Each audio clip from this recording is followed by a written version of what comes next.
అని అనిపించుకుంటుందా? నిజంగా కృష్ణయ్య రాజీనామా వెనక బీజేపీ ఆఫర్ ఎంతవరకు ఉందని అనుకోవచ్చు? తెలుగుదేశం బీజేపీ కలిసి అనుకుంటేనే జరుగుతుంది. ఎందుకంటే కృష్ణయ్యని మాట్లాడాలంటే భారతీయ జనతా పార్టీ మాట్లాడి ఉంటుందని నేను అనుకోను. ఇక్కడ ఒక ఆస్పెక్ట్ నడవాలి. రాజ్యసభలో ఆంధ్రప్రదేశ్ నుంచి మొత్తం వైఎస్ఆర్ కాంగ్రెస్ పార్టీ వాళ్ళే ప్రాతినిధ్యం ఉన్నారు.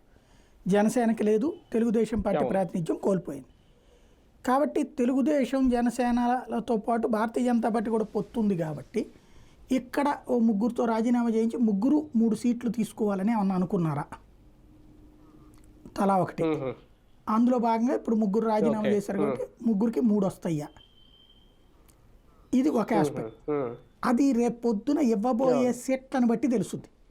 ఇది తెలుగుదేశం ప్లానా, ఇది ఉమ్మడి ప్లానా అన్నటువంటి. భారతీయ జనతా పార్టీ అగ్రనాయకత్వాన్ని ఒప్పించి మేము సీట్లు బలపరుచుకుంటున్నాం అనుకుంటే ఈ 3 సీట్లు తెలుగుదేశమే తీసుకోవాలి. ఇక్కడ 2 రకాల బేరం నడుచుద్ది ఈ అభ్యర్థులకి, వీళ్ళు రాజీనామా చేసిన వాళ్ళకి. ఒకటి ఉన్నత పదవి, రెండోది పైసలు.